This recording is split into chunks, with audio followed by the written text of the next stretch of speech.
Bismillahirrahmanirrahim. Assalamualaikum warahmatullahi wabarakatuh. Alhamdulillahirrabbilalamin. Wabihi nasta'in wala umurid dunya waddin. Wassalatu wassalamu ala ashrafil anbiya'i wal mursalin. Sayyidina Muhammadin wa ala alihi wa sahbihi wa man sara ala nahji ila yaumiddin. Amma ba'd. Alhamdulillah atas nikmat yang Allah subhanahu wa ta'ala karuniakan kepada kita. Maka nikmat yang Allah berikan sungguh nikmat yang sangat banyak, yang kita tidak akan mampu menghitung nikmat tersebut.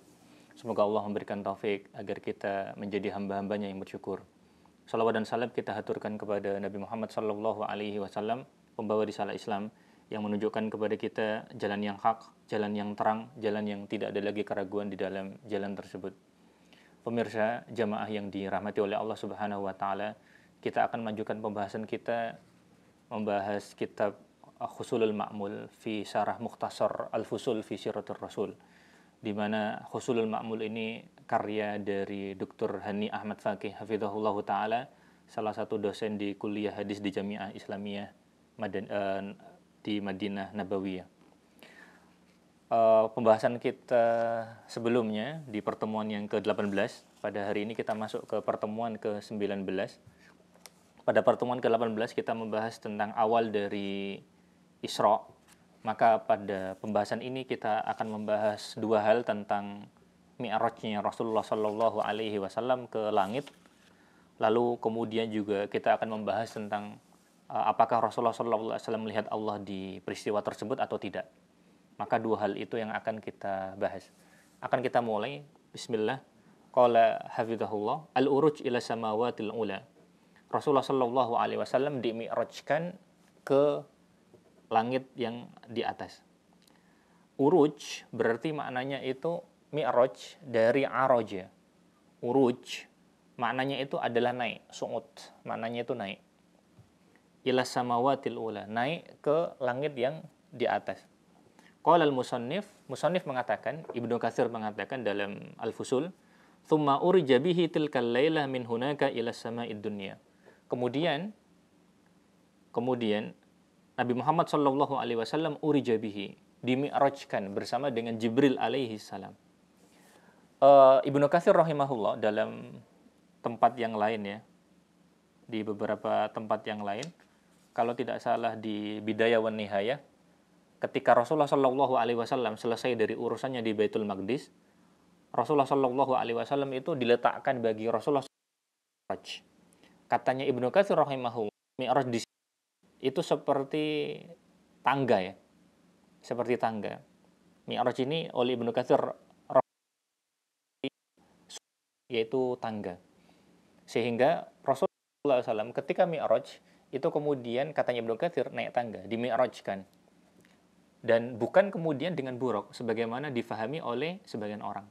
Sebagian orang memahami bahwa dari situ ke atas itu dengan buruk. Ini tidak benar sebagaimana dikatakan oleh Ibnu Katsir. Alasannya bahwa buruk sebagaimana dalam keterangan hadis itu kan diikat di Masjidil Aqsa.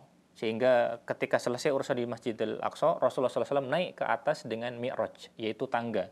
Demikian menurut Ibnu Katsir rahimahullah. Ila sama'id dunya, kemudian diangkat ke atas menuju ke langit dunia. Menuju ke langit dunia, nanti di langit yang pertama ini, nanti Nabi Muhammad SAW dalam hadis di Bukhari kalau tidak salah, itu nanti ketemu dengan Adam alaihi salam. Tsummal lati taliha, kemudian naik di langit yang di atasnya lagi, yaitu langit yang kedua. Dalam hadis disebutkan bahwa di langit yang kedua adalah Isa alaihi salam. Ibnu Katsir melanjutkan tsumma tsalitsa, kemudian naik ke langit yang ketiga. Langit yang ketiga ini dalam hadis disebutkan bahwa yang ada di situ adalah Yusuf alaihi salam. Ibnu Katsir melanjutkan tsummal lati taliha, kemudian naik yang di atasnya lagi, yaitu langit keempat. Dalam hadis disebutkan bahwa yang ada di langit keempat adalah Idris alaihi salam. Kemudian Ibnu Katsir melanjutkan tsummal khamisah, kemudian langit yang kelima. Di langit yang kelima ini menurut hadis yang ada di sana adalah Nabi Harun alaihi salam. Kemudian Ibnu Katsir melanjutkan tsummal lati taliha, kemudian naik lagi di atasnya lagi. Maka dalam hadis disebutkan bahwa yang ada di langit yang keenam ini adalah Musa alaihi salam. Tsumma sabi'ah, kemudian naik ke langit yang ketujuh, yaitu Ibrahim alaihi salam. Ibnu Katsir melanjutkan, wara'al anbiya fis samawati ala manazilihim. Rasulullah sallallahu alaihi wasallam melihat anbiya, para nabi, di langit-langit yang 7 tadi. Kita ulangi, yang langit pertama adalah Nabi Adam alaihi salam, langit yang kedua adalah Isa alaihi salam, langit yang ketiga adalah Yusuf alaihi salam, langit yang keempat adalah Idris alaihi salam, langit yang kelima adalah Harun alaihi salam, langit yang keenam adalah Musa alaihi salam, langit yang ketujuh adalah Ibrahim alaihi salam. Sehingga Rasulullah melihat 7 nabi tersebut di langit-langit, di lapisan-lapisan langit tersebut. Tsumma urija bihi ila sidratil muntaha. Kemudian Rasulullah sallallahu alaihi wasallam dinaikkan ke Sidratul Muntaha. Apa itu Sidratul Muntaha? Nanti akan kita bahas. Wa ra'a indaha Jibril ala surah allati khalaqahu Allahu 'alaiha.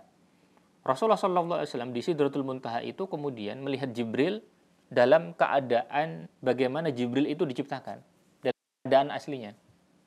Dalam keadaan aslinya, bukan dalam keadaan di mana Jibril sering menemui Muhammad sallallahu alaihi wasallam. Karena keadaan yang sering menemui Rasulullah sallallahu alaihi wasallam itu dalam keadaan yang bukan keadaan aslinya. Nanti akan kita bahas. Wa faradallahu alaihi shalawatil kalaila, dan Rasulullah sallallahu alaihi wasallam dan Allah Subhanahu wa taala kemudian mewajibkan salat 5 waktu di malam tersebut. Kemudian Dr. Hani Ahmad Fakih hafizahullah mengatakan, al-kalam alaihi min wujuh. Pembahasan tentang bagaimana Rasulullah SAW naik ke langit yang 7 itu di atas, itu bisa dilihat dari beberapa sisi. Yang pertama, ajmal al-musannif al-kalam an mu'jizatil Isra wal Mi'raj li'anna tafasilaha tatulu. Wa qad warada al-katsiru minha fi sahihain wa ghairihima. Dr. Hani Ahmad Fakih mengatakan bahwa Ibnu Katsir rahimahullah menyebutkan pembahasan tentang Rasulullah SAW naik ke langit yang ketujuh ini dijelaskan secara global, secara umum saja, tidak secara detail, tidak secara spesifik, tidak secara rinci, tapi secara umum saja. Di mana kemudian berbicaranya tentang mukjizatnya Isra dan Mi'raj. Mukjizatnya Isra dan Mi'raj dijelaskan secara umum saja. Li'anna tafasilaha tatul, karena rinciannya itu panjang. Waqad waradal katsiru minha fi sahihain wa ghairihima. Di mana rinciannya itu banyak disebutkan dalam Sahihain Bukhari dan Muslim, dan juga dalam referensi-referensi yang lain. Ini poin yang pertama dari Dr. Hani Ahmad Fakih hafizahullah. Poin yang kedua tentang Sidratul Muntaha. Sidratul Muntaha syajaratun azimatun fis sama'is sabi'ah. Sidratul Muntaha ini adalah pohon besar yang ada di langit yang ke-7. Pohon besar yang berada di langit yang ke-7. Ibnu Hajar rahimahullah dalam Fathul Bari menyebutkan, sebagian riwayat memang paling banyak menyebutkan Sidratul Muntaha itu di langit yang ke-7. Meskipun kemudian ada sebagian riwayat hadis yang menyebutkan Sidratul Muntaha itu ada di langit yang ke-6. Katanya Ibnu Hajar rahimahullah bahwa mana yang benar, 6 atau 7? Katanya beliau, tidak ada pertentangan. Karena katanya beliau, yang di 6 itu akarnya, pokoknya. Sedangkan kemudian tunasnya, cabangnya itu bisa sampai kemudian ke langit yang ke-7. Kurang lebih seperti itu apa yang dikatakan oleh Ibnu Hajar dalam Fathul Bari. Kemudian sumyat bihadzal ism, pohon ini disebut dengan nama Sidratul Muntaha li'anna ilmal khalaik, karena ilmu tentang apa yang terjadi pada makhluk yantahi ilaiha, terhenti di sana, adanya di sana. Ilmu yang memuat atau kemudian informasi dan data yang memuat tentang apa yang terjadi pada makhluk yantahi ilaiha, terhenti di sana. Biman fihimul malaika, termasuk di dalamnya malaikat. Jadi Sidratul Muntaha kenapa dinamakan seperti itu? Karena pohon besar di mana kemudian akhir dari data, informasi, keadaan itu adanya di sini, di tempat ini. Kemudian walam yujawizuha ahadun illan Nabi sallallahu alaihi wasallam. Tidak ada yang melewati tempat tersebut kecuali Nabi Muhammad sallallahu alaihi wasallam. Dan ini keistimewaan Rasulullah sallallahu alaihi wasallam. Haitsu urija bihi ila ma ba'daha, di mana kemudian Rasulullah SAW naik sampai ke batas yang di atasnya lagi, ke batas yang setelahnya dari Sidratul Muntaha. Hatta wasala ila mustawa yasma'u fihi sharifal aklam. Sampai kemudian Rasulullah SAW tiba di suatu tempat, tiba di suatu titik di mana di setelahnya Sidratul Muntaha, Rasulullah SAW di titik tersebut, di lokasi tersebut, di tempat tersebut, Rasulullah SAW mendengar kemudian sharifal aklam. Jadi goresan pena. Bagaimana kemudian pena bergerak, pena yang yang menuliskan kejadian yang ada pada makhluk itu kemudian menuliskan, maka Rasulullah SAW mendengar pena tersebut bekerja. Sehingga ini keistimewaan yang dialami oleh Rasulullah SAW. Kemudian poin yang ketiga, wa qauluhu wa ra'a indaha Jibril ala surah allati khuliqa 'alaiha. Di sana di peristiwa Mi'raj tersebut, Rasulullah SAW melihat Jibril alaihi salam dalam bentuk di mana Jibril diciptakan. Bahasa lainnya, melihat Jibril sesuai dengan bentuk aslinya. Dr. Hani Ahmad Faqih mengatakan, faqad dzakara ulama anna Nabiyya sallallahu alaihi wasallam lam yara Jibril fi suratihil haqiqiyyah illa marratain. Ulama menyebutkan bahwa Rasulullah sallallahu alaihi wasallam biasanya melihat Jibril itu bukan dalam bentuk aslinya. Sedangkan Rasulullah SAW melihat Jibril dalam bentuk aslinya itu hanya 2 kali saja. 2 kali saja Rasulullah SAW melihat Jibril dalam bentuk aslinya. Marratan fi rihlatil mi'raj inda sidratil muntaha. Yang kedua, salah satunya adalah ketika peristiwa ini. Ketika peristiwa Rasulullah SAW di sidratul muntaha. Wathaniyah, titik yang lain, inda nuzulihi min gharin khira akiba fatratil wahyi. Hal ini kemudian dilihat oleh Rasulullah Shallallahu Alaihi Wasallam ketika inda nuzulihi min ghari Hira, ketika turun dari gua Hira setelah kemudian terputusnya wahyu. Ketika awal-awal masa kenabiannya Rasulullah Shallallahu Alaihi Wasallam setelah terputusnya wahyu ya, di mana kemudian Jibril alaihi salam dilihat oleh Rasulullah Shallallahu Alaihi Wasallam dalam bentuk yang aslinya, dalam bentuk sesuai dengan penciptaannya Jibril alaihi salam. Ini poin yang ketiga. Poin yang keempat, wa fil haditsa dalilun ala idzami qadri shalawatil khams. Dalam peristiwa ini kita tahu menunjukkan tentang agungnya salat 5 waktu. Haitsu faradaha Allah Subhanahu wa taala ala nabiyhi mubasyaratan bi ghairi wasitatin. Di mana Allah Subhanahu wa taala mewajibkan salat terhadap nabinya Muhammad sallallahu alaihi wasallam secara langsung tanpa ada perantara, tidak menggunakan perantara malaikat, sehingga Rasulullah sallallahu alaihi wasallam langsung naik ke atas dan kemudian tanpa ada perantara, sehingga diperintahkan langsung. Meskipun nanti kemudian akan kita sampaikan ada perbedaan, apakah Rasulullah melihat Allah langsung di sana ataukah kemudian tidak melihat Allah Subhanahu wa taala. Tetapi kemudian salat diturunkan langsung. Wa huwa fawqas sama'i sabi'ah. Di mana kemudian ketika itu Rasulullah sallallahu alaihi wasallam di atas langit yang ketujuh. Fi a'la makanin wasallahu basyar. Di tempat tertinggi yang dicapai oleh manusia. Dan yang mencapainya adalah Rasulullah sallallahu alaihi wasallam. Sehingga ini poin pertama tentang naiknya Rasulullah Shallallahu Alaihi Wasallam ke langit yang di atas. Sekarang akan kita bahas pembicaraan kita yang kedua pada kesempatan kali ini pada khilaful ulama fi ru'yatin Nabi Shallallahu Alaihi Wasallam Rabbih. Jadi perbedaan para ulama, apakah Rasulullah Shallallahu Alaihi Wasallam di atas sana melihat Allah langsung atau tidak? Maka ini yang kita bahas.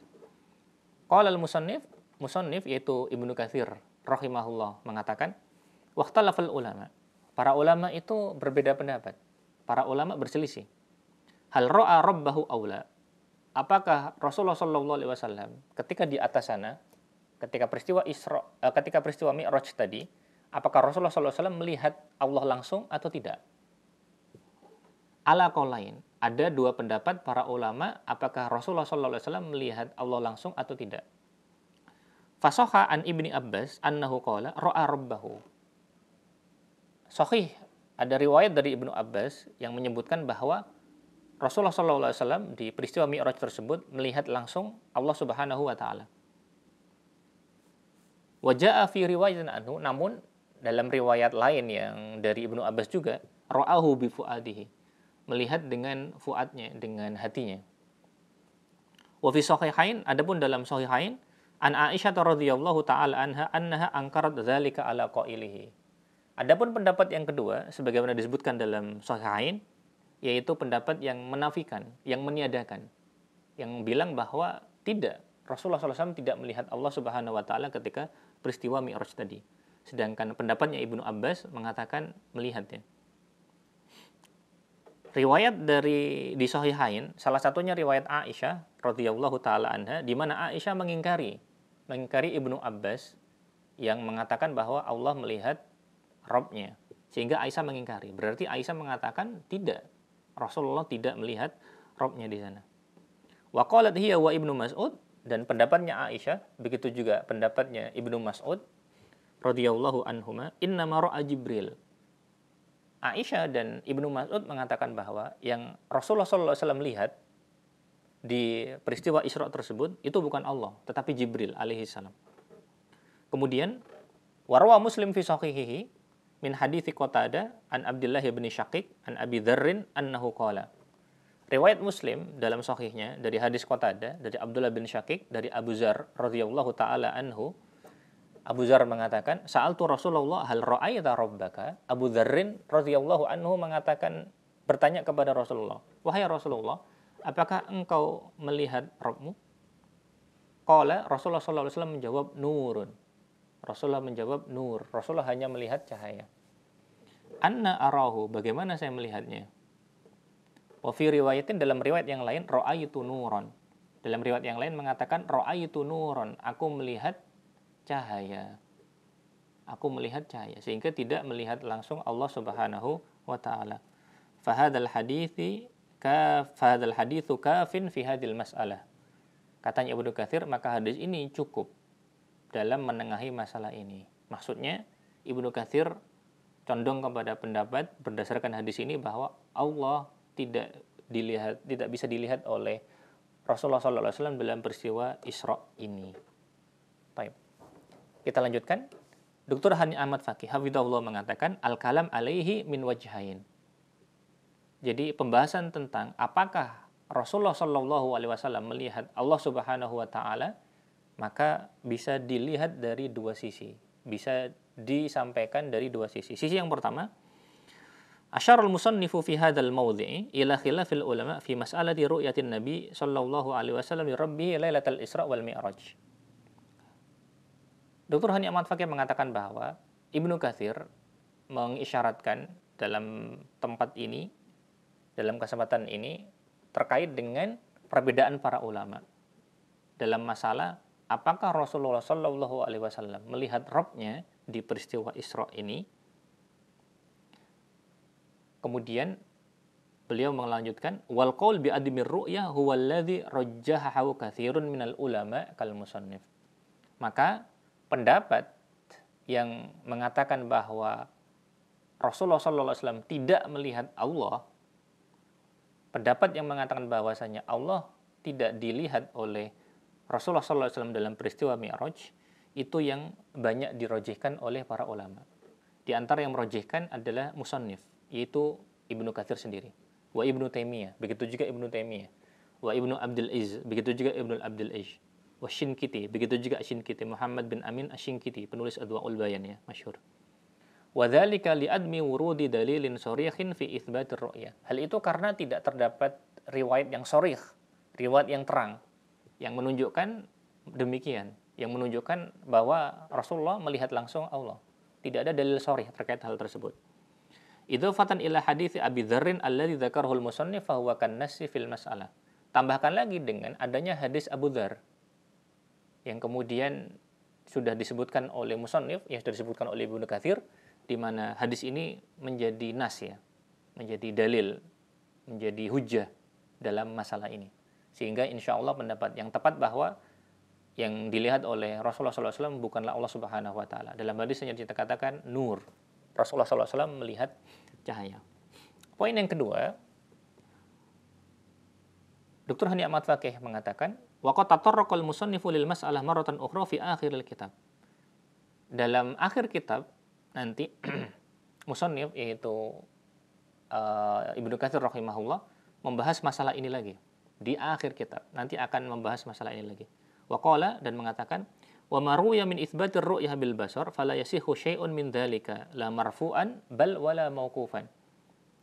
Apa yang diriwayatkan yang menetapkan adanya ru'yah, yang menetapkan bahwa Allah dilihat oleh Rasulullah SAW, yang menetapkan bahwa Rasulullah SAW melihat Allah Subhanahu wa taala langsung dengan mata biasa, fala yasihhu syai'un, maka tidak ada yang sahih walaupun satu hadis. Tidak ada satupun yang sahih walaupun satu hadis. La marfu'an wala mauqufan, baik itu hadis marfu yang bersambung sanadnya ke Rasulullah SAW, wala mauqufan, begitu juga hadis mauquf, yaitu yang dikatakan yang hanya berhenti sampai ke sahabat. Jadi tidak ada yang sahih dikatakan oleh Rasulullah SAW, bahkan yang mauquf pun yang disampaikan oleh sahabat ridwanul alaihim ajmain tidak sampai derajat tersebut. Sehingga sekali lagi pendapat yang tepat bahwa Rasulullah SAW tidak melihat Allah Subhanahu wa taala dalam peristiwa Isra dan Mi'raj. Sehingga demikian jamaah yang dirahmati oleh Allah Subhanahu wa taala yang kita bahas pada kesempatan kali ini. Sekali lagi yang sudah kita bahas bagaimana Rasulullah naik ke atas lalu kemudian bertemu dengan para nabi di langit 1 2 3 4 5 6 7. Lalu kemudian di sana disyariatkan salat ya. Lalu kemudian pembahasan yang kedua, kita membahas tentang apakah Allah dilihat oleh Rasulullah SAW pada peristiwa Mi'raj ini. Maka ada dua pendapat. Satu mengatakan iya, dan ini perkataannya Ibnu Abbas, dan satu lagi mengatakan tidak. Dan kita cenderung pada perkataan yang mengatakan bahwa Allah tidak dilihat oleh Rasulullah SAW dalam peristiwa Mi'raj berdasarkan dalil-dalil yang ada. Kurang lebihnya demikian. Semoga Allah Subhanahu wa taala memberikan taufik kepada kita untuk kemudian bisa menempuh ilmu dengan baik, menuntut ilmu dengan baik, dan kemudian bisa mengamalkannya. Subhanakallahumma wa bihamdika asyhadu an la ilaha illa anta astaghfiruka wa atubu ilaik. Wassalamualaikum warahmatullahi wabarakatuh.